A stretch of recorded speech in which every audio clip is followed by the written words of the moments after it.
suite. Et voilà, tout le monde l'a entendu. Et je vais également lancer le Facebook Live. Donc, on en a pour une vingtaine de minutes à peu près, entre 20 et 30 minutes. Hmm. Donc, si vous voulez poser vos questions, vous pouvez les poser dans le chat.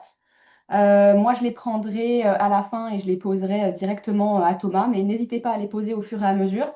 Comme ça, on peut en prendre connaissance et y répondre à la toute fin. Voilà, sans plus attendre, Thomas, je te laisse prendre la parole.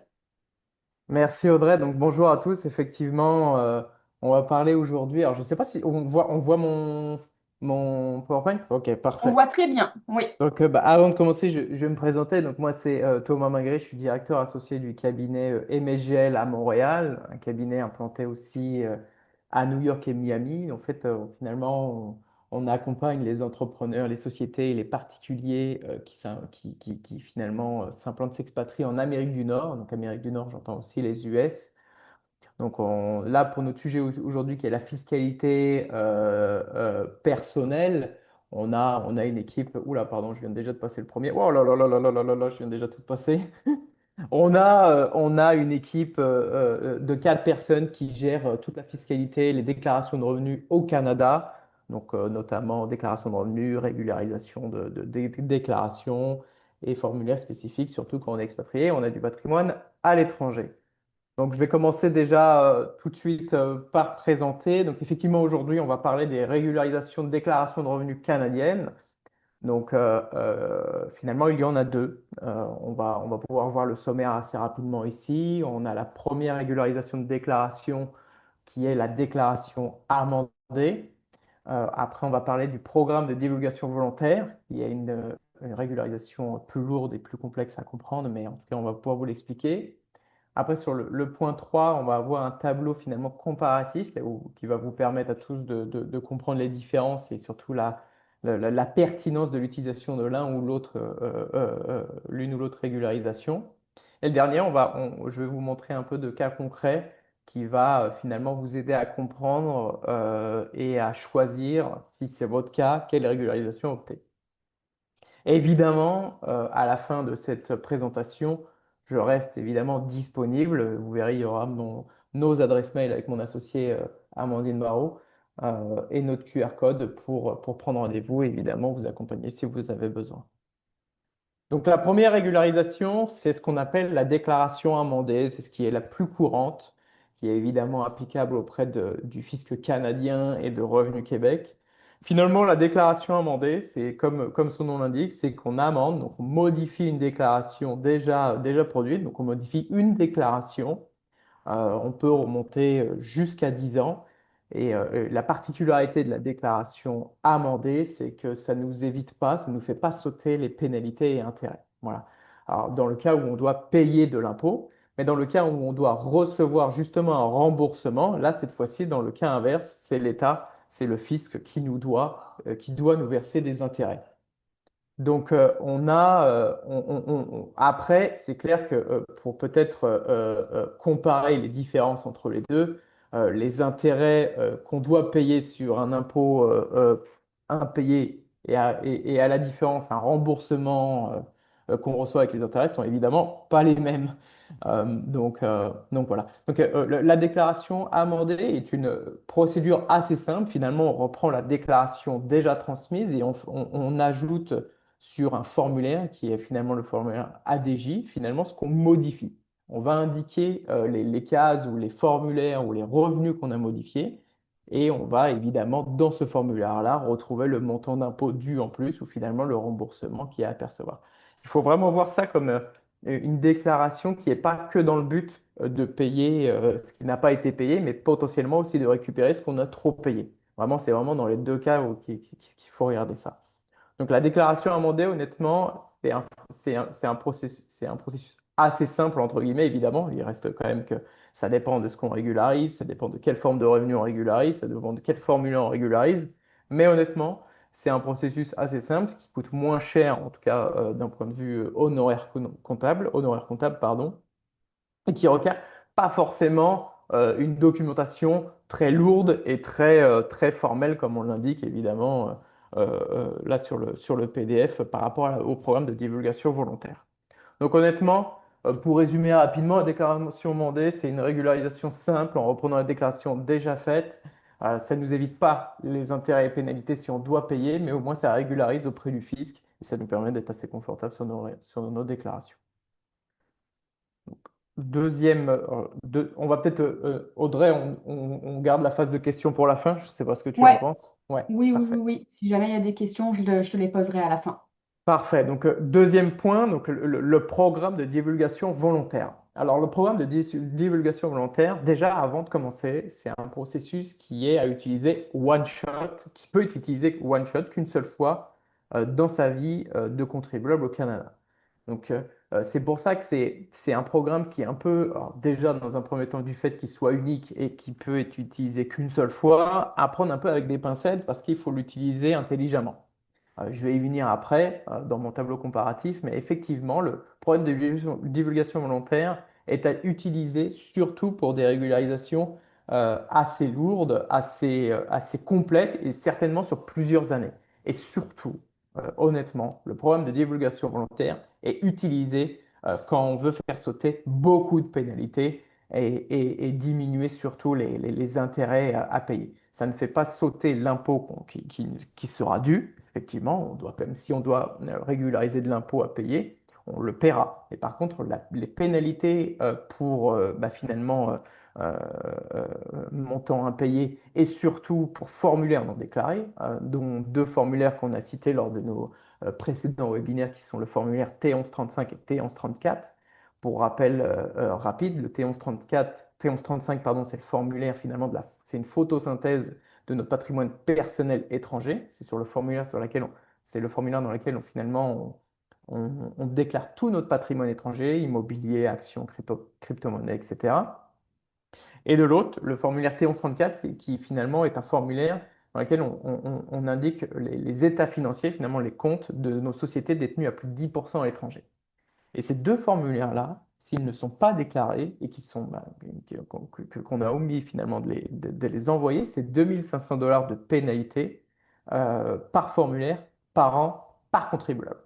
Donc, grâce au programme de divulgation volontaire, si on a oublié depuis 5 ans, 10 ans, 7 ans, 8 ans de déclarer et d'envoyer le formulaire T1135 au fisc canadien, eh ben, finalement, ce programme-là permet de faire sauter, en tout cas très probablement, toutes les pénalités liées à ce formulaire qui est à 2500 $ par an par formulaire. Donc ça peut aller très vite. Donc honnêtement, avant de continuer, c'est clair que ce programme-là, c'est un programme assez lourd, honnêtement assez onéreux aussi d'un point de vue honoraire comptable, puisque dépendamment du nombre d'années qu'on régularise, c'est un formulaire qui est assez formel. Ça veut dire que euh, déjà, on est obligé de produire une divulgation, donc finalement une demande totalement complète et accompagnée de toutes les pièces justificatives. Et en plus de ça, on doit y ajouter ce qu'on appelle une lettre explicative. C'est finalement, elle doit, comme on l'a indiqué sur la présentation, elle doit décrire les circonstances qui ont mené à la non-déclaration. Donc, ça veut dire pourquoi on a omis de déclarer tout ça et aujourd'hui, finalement, dans quelle volonté comment dire, régulariser notre situation. Donc très souvent, c'est bah voilà, j'étais pas au courant, je l'ai appris récemment, de bonne foi, je me rapproche de vous, je veux régulariser toute ma situation, voilà, de bonne foi. C'est clair que le problème de divulgation volontaire, c'est vrai qu'on ne l'a pas marqué là, mais c'est important de le notifier aussi, c'est que si vous avez reçu un courrier du fisc canadien ou québécois qui vous demande de régulariser toutes vos T1135 depuis 5 ans, avec bah, évidemment les pénalités qui en découlent, il est déjà trop tard. Le programme de divulgation volontaire marche seulement si vous n'avez pas été, entre guillemets, topé ou rattrapé par le fisc. Ok. Donc c'est vraiment un programme qui est quand même intéressant, dans le sens où quand on a beaucoup d'arriérés ou de formulaires ou de déclarations à modifier, bah, ça nous permet de faire sauter beaucoup de pénalités et d'intérêts. C'est clair que les intérêts, comme on le voit, ne sont pas remisés à 100%, ils sont remisés à 50%. L'important, c'est que les pénalités sont déjà remisées en leur totalité. C'est limite celui-là le plus important. et applicable, évidemment, sur les 10 dernières années maximum. Alors, à prendre avec des pincettes les 10 dernières années. Alors, évidemment, on régularise les 10 dernières années, mais il ne faut pas oublier que le programme d'évaluation volontaire doit être complet. Donc, si on doit y rajouter des années précédentes, on doit les rajouter pour que le programme soit complet. Mais on régularise sur 10 ans. Et dernier point, le problème des divulgations volontaires est souvent, on a un délai de traitement assez long, très long même. C'est parce que, et, indépendamment de ce qu'on régularise, c'est vrai que si on régularise 2 ans, j'ai envie de dire c'est plus rapide, mais quand on commence à régulariser 10 ans, surtout que les formulaires changent chaque année, vous voyez par exemple le formulaire T1134 que j'ai cité tout à l'heure, il a changé il y a 2 3 ans. Eh ben, c'est clair qu'on va devoir modifier les T1134, ou en tout cas les créer si elles n'ont jamais été produites, et en fonction de finalement leur date, leur année. Donc les formulaires sont différents en fonction de chaque année. Donc c'est clair que si on envoie ça au fisc, eh ben, lui, il a en plus de ça toutes les pièces justificatives derrière. C'est un délai de traitement qui est assez long, et on sait que le fisc canadien et québécois ont déjà de base des délais de traitement assez longs. Donc c'est clair que le programme de divulgation volontaire, c'est en tout cas d'un point de vue création et comment dire, montage auprès du comptable, peut être assez rapide ou non, mais en tout cas, le fisc, lui, pourra faire un retour voire au-delà d'un an, voire même 2 ans. C'est possible, c'est tout à fait possible. Voilà. Donc, en tout cas, pour résumer le programme d'évaluation volontaire, c'est one shot. Il faut évidemment l'utiliser. On peut l'utiliser seulement si les éléments déclarés ou à modifier ont été finalement produits il y a un an ou auraient dû être produits il y a un an. Et on l'utilise pour de grosses régularisations parce que vous allez le voir sur le tableau comparatif qui vient juste après. On va pouvoir voir les différences. Donc, on va redescendre un petit peu chaque situation. Donc, on voit à gauche la déclaration amendée, la colonne de la déclaration amendée, et à droite, celui de la divulgation volontaire. Donc, la déclaration amendée, euh, elle peut finalement, elle peut être produite n'importe quand. C'est-à-dire que l'important, c'est de recevoir l'avis de cotisation. Une fois qu'on a l'avis de cotisation, on peut tout de suite procéder à la régularisation, en tout cas à la production de la déclaration amendée. Donc, il n'y a pas d'exigence de temps, mis à part de recevoir l'avis de cotisation de cette déclaration.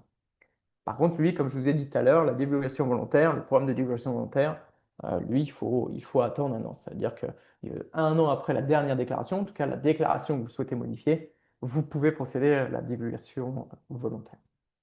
Période couverte, 10 ans pour les deux, mais en fait, il y a une nuance pour la divulgation volontaire, c'est qu'on doit rajouter les années même au-delà de 10 ans pour compléter un dossier si on en a besoin pour le compléter.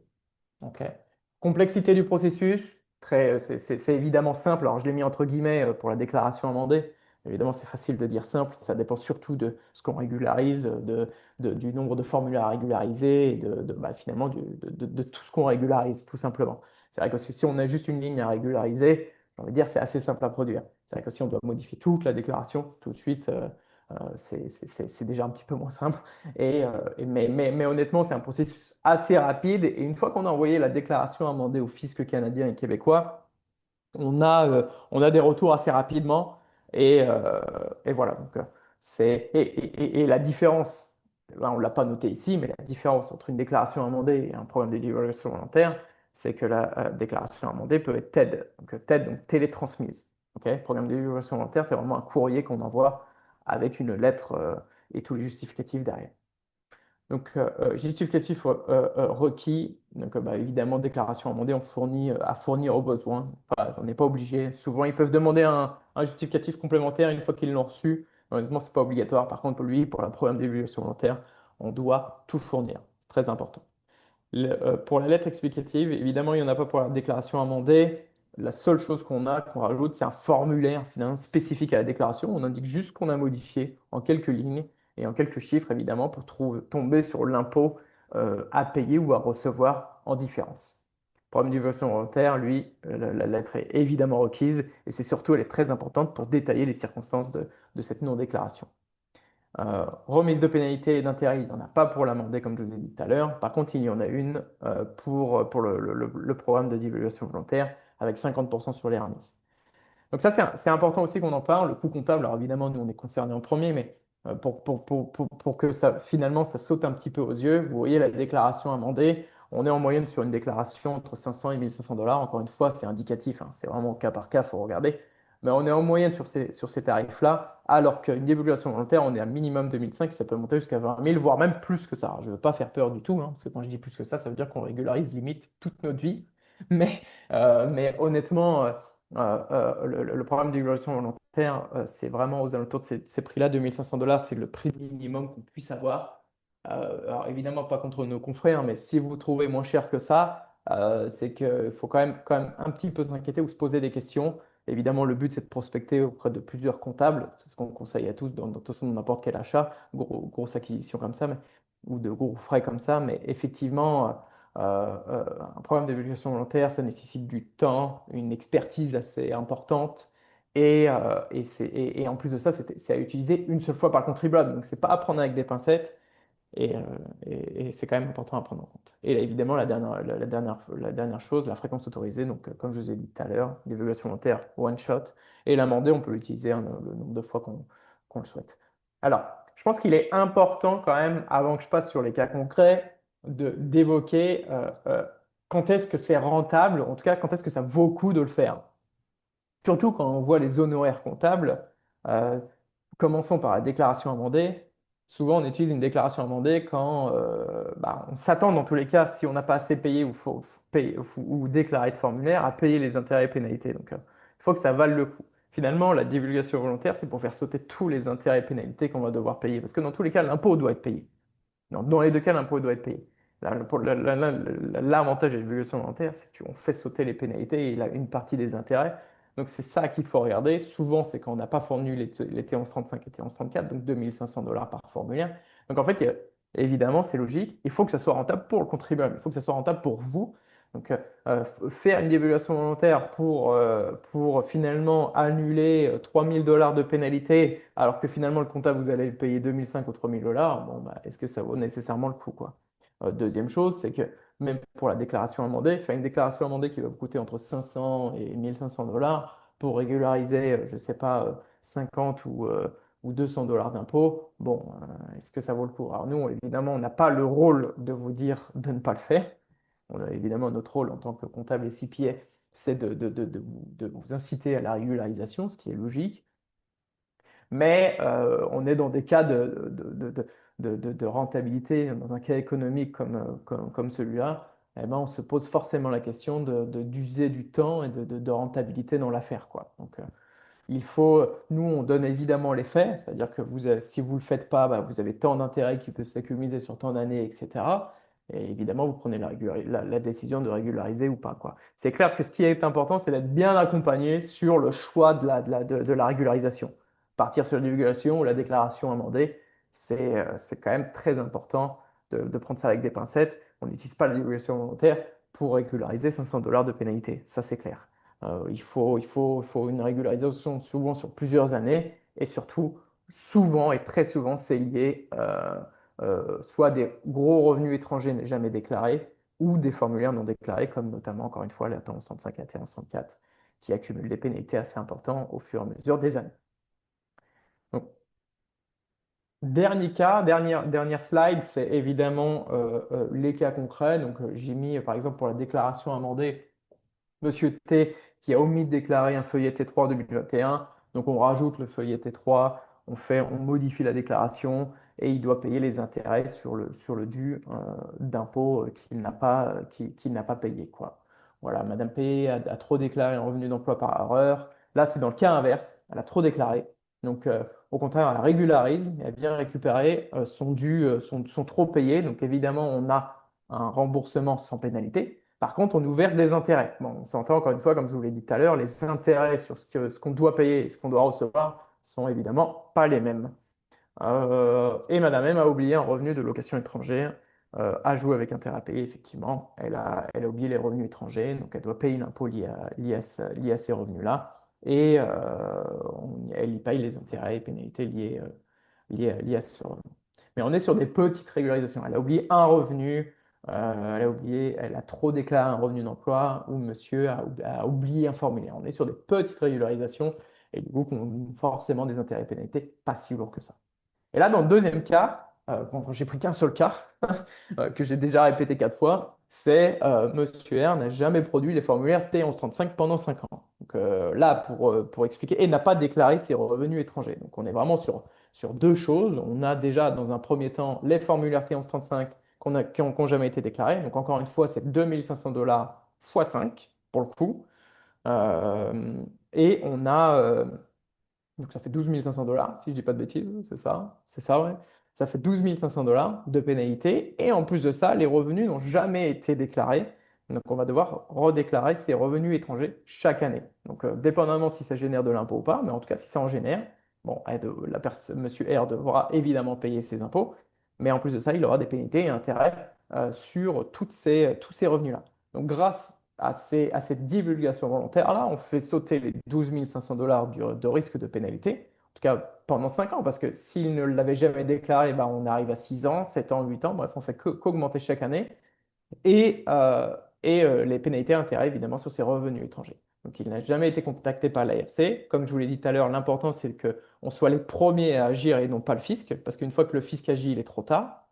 Et une dévolution volontaire complète lui a permis d'obtenir une remise totale des pénalités et partielle des intérêts. Donc ça veut dire qu'il s'est fait annuler. En tout cas, il n'a pas eu les 12 500 $ de pénalité pour formulaire non transmis de T165. Et en plus de ça, 50% sur les intérêts. Donc honnêtement, encore une fois, évidemment, il faut regarder l'équilibre honoraire comptable. Euh, alors il y a des avocats aussi qui le font ça d'ailleurs. En tout cas, honoraire en général et ce qu'on peut récupérer. Mais c'est clair que là, on part sur 5 ans, mais ça veut dire que si on ne le déclare pas, évidemment, un conseil, il ne faut pas le déclarer une année. C'est-à-dire qu'on l'a oublié pendant 5 ans, bon, bah, au bout de la sixième année, je vais quand même le régulariser. Ah ouais, mais si on régularise, on déclare sur la sixième année, mais on n'a pas régularisé les 5 années précédentes, là, clairement, on se donne le bâton pour se faire battre. On dit au fisc, bah, je ne l'ai pas déclaré les années avant. En tout cas, ils vont clairement jeter un œil et ça augmente le risque. Donc, c'est clair que pendant 5 ans, on est en train de se dire que c'est seulement 12 500 $, enfin seulement pour certains, c'est beaucoup, et même c'est quand même beaucoup pour seulement des formulaires non déclarés. Mais effectivement, ça permet de régulariser, d'être figé sur une situation saine et de pouvoir ensuite déclarer vraiment, et puis de dormir tranquille. Surtout, je pense que tout le monde a envie de dormir tranquille. Si on sait que chaque année, on a 12 500 $ qui viennent se rajouter par-dessus la tête, c'est quand même assez énorme. Donc voilà, donc on est dans la phase question. C'est vrai que c'est assez court, parce que bah, ça fait même pas 20 minutes qu'on parle, mais effectivement, on n'a pas à débattre assez longtemps. C'est clair que ce tableau-là permet de comprendre très facilement et très simplement les différences entre les deux et surtout de connaître un peu euh, la rentabilité du formulaire, en tout cas de la régularisation choisie, quoi. Mm. Donc, on peut Bah, passer sur la phase merci. 16 questions. Je ne sais pas si tu en Ouais, as. merci Ouais. beaucoup pour la présentation. C'était hyper clair. Puis je trouve que c'est vraiment hyper utile dans cette période-là de l'année où justement Oui. on arrive avec toutes nos questions. On vient de finir notre déclaration. Puis là, on se dit, ah, mince, j'ai pas pensé à ça, j'ai pas pensé à ça. Je vais laisser les gens commencer à poser leurs questions. Mais moi, j'aurais une question pour toi en attendant de voir si Ouais. les autres en ont. Est-ce que c'est quelque chose que tu remarques quand même souvent, justement, parmi la clientèle que toi tu as, bah, qui est comme beaucoup, effectivement, des gens qui ont des biens à l'étranger ou des sources de revenus étrangères? Est-ce que c'est quelque chose qui arrive souvent d'avoir à faire une régularisation, que ce soit dans un cas ou dans l'autre? Alors, ouais, très bonne question. Effectivement, pour la déclaration amendée, ce qui se passe souvent, c'est que alors, on a oublié de déclarer quelque chose. Là, c'est vraiment un oubli. C'est-à-dire que mince, cette année, j'ai oublié de t'envoyer ce revenu-là. J'ai perçu tant de dividendes en France, j'ai oublié de te l'envoyer. Bah, est-ce qu'on peut le rajouter? Et tant pis, je paierai les intérêts et pénalités là-dessus. C'est un petit peu ça où finalement, la déclaration amendée, elle peut intervenir quand, bah, je rebondis sur ce que tu as dit tout à l'heure, Audrey, justement, c'est un peu la période où on reçoit des lettres de revue de l'ARC ou de Revenu Québec qui nous dit, bah voilà, détaille-moi ce point-là. Ah mince, je l'ai mal déclaré. Voilà, c'est par exemple cette Hmm. ligne-là de déduction, cette ligne-là de revenu. Ah mince, c'est vrai qu'en voulant le justifier à l'ARC, parce qu'il m'a posé la question, je l'ai mal déclaré, donc bah, on envoie les documents et on envoie en même temps une déclaration amendée qui tout de suite, on fige la bonne déclaration auprès du fisc. C'est un peu le cas qu'on a assez souvent sur la déclaration amendée. C'est une omission, bah, on a un contrôle. Alors, c'est pas un contrôle, c'est une lettre de revue ARC, entre guillemets, mais on peut considérer ça comme un contrôle. Bah, voilà, ils viennent vérifier une charge ou un produit qu'on a ajouté et finalement, ah mince, je l'ai mal déclaré ou je ne l'ai pas assez alimenté. Donc, on vient régulariser en même temps avec une amende. Ou tout simplement dire, bah, cette année, j'ai fait, ah ouais, cette année, je déclare ça, mais l'année dernière, j'ai oublié de le mettre. Bon, bah, on fait une amende. Voilà. Mm, C'est un peu ça qui arrive. C'est clair que pour le problème de divulgation volontaire, bah, c'est rarement déjà notre clientèle, c'est plus des personnes qui viennent nous voir et qui disent, bah, en fait, je viens d'apprendre là, ouais. qu'il y a 5 ans, que je dois déclarer depuis 5 ans ou 6 ans une T1135 que j'ai jamais déclarée. Je ne savais même pas, mon comptable Mm, ou la personne qui m'accompagnait me l'a jamais dit. Ça, c'est parce que c'est clair que T1135, T1134, on parle vraiment de formulaire international, quoi. mm, On parle, c'est une on touche tout de suite une fiscalité internationale, donc on est, euh, on est, comment dire, euh, tout de suite dans des cas spécifiques et qui n'est pas forcément ouais. connu de tous. Donc, et honnêtement, pour rebondir sur ces deux formulaires-là, 1135 et 1134, c'est de l'argent facile pour le fisc. Faut oublier que Mm, le fisc, ça reste une entreprise, il faut que ça soit rentable mm, pour eux. Donc, ouais. voir qu'il y a 6 ans de ne pas déclaré en T1135, bon, bah, 6 fois 2005, boum, hein, on va chercher de l'argent rapide, il n'y a Ouais. même pas de contrôler deux fois, quoi. Mm, Donc, là où on voit souvent, surtout pour le programme de divulgation volontaire, c'est des personnes qui sont là depuis longtemps et qui n'ont jamais eu connaissance de ça et qui, mm. bah, d'un coup, se retrouvent avec une pénalité possible de plus de 15 000 ou 20 000 dollars. Alors on se dit, bah non, mais c'est bon, il faut que je régularise, quoi. Je veux pas qu'ils se réveillent avant que moi, je m'approche d'eux, quoi. Et justement, ça me fait penser sur un autre point sur lequel je voulais rebondir que tu viens de toucher. Euh, Moi, dans mon métier comme courtier hypothécaire, c'est quelque chose que je vois souvent. Et puis, je sais qu'on en a discuté aussi ensemble avec toi et puis avec Amandine. Le fait que ce sont des cas très spécifiques et le fait d'avoir souvent, moi, dans les gens avec qui j'échange, des gens qui me disent, ben, mon comptable me l'avait pas dit qu'il fallait que je fasse cette déclaration-là. Ben, comme tu l'as dit, en fait, finalement, c'est des cas tellement spécifiques que c'est hyper important de s'entourer justement des personnes qui vont avoir l'habitude de gérer avec ce genre de choses-là. Et puis, quand on le fait soi-même, bah, c'est sûr que bah, voilà, on Oui. n'est pas comptable, on n'est pas CPA. Mais aussi, quand on fait appel à un comptable, ben, si c'est pas une personne qui est bien avisée, en fait, finalement, sur ce genre de règles, ça arrive fréquemment, finalement, ça. Oui, oui, ça arrive assez fréquemment et encore une fois, on touche vraiment à une fiscalité internationale, donc c'est très important. Alors évidemment, bon, c'est facile à dire, je passe un peu pour le commercial là, mais il faut, même si c'est pas nous, faut être accompagné par un cabinet spécialisé ou en tout cas un comptable spécialisé parce que il est difficile de porter la faute honnêtement à un cabinet comptable, surtout si l'info n'a jamais été transmise. En fait, si vous a jamais posé la question, bah, on peut lui dire, il m'a jamais posé la question, mais en même temps, on lui a jamais transmis l'info.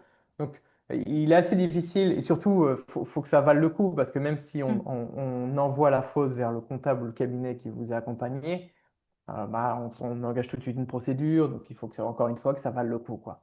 Ouais, Il est clair que l'accompagnement sur ces points-là, surtout sur le programme de divulgation volontaire, j'ai envie de dire, il est vraiment important d'analyser un peu l'historique ou en tout cas l'expertise de la personne ou du cabinet qui propose de vous la faire.